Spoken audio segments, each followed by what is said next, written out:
Beredar video jemaah haji asal Sulsel mengaku diusir dari hotel di Arab Saudi, Kemenak beri penjelasan.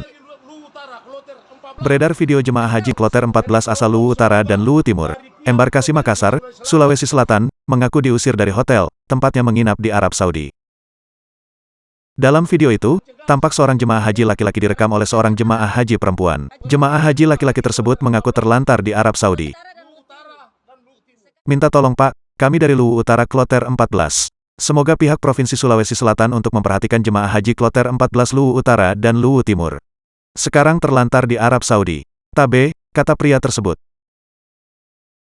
Sementara jemaah perempuan yang merekam aksi itu, tampak memperlihatkan ratusan koper jemaah yang berjejer di depan sebuah gedung hotel. Menanggapi video tersebut, Humas Kanwil Kemenak Sulsel, Mawardi Sirajudin mengatakan jemaah kloter 14 tidak diusir tapi hanya dipindahkan. Dia menjelaskan, jemaah kloter 14 yang awalnya berada di Al Harithiyah Hotel dipindahkan ke Hotel Front Taiba yang jaraknya lebih dekat dari Masjid Nabawi.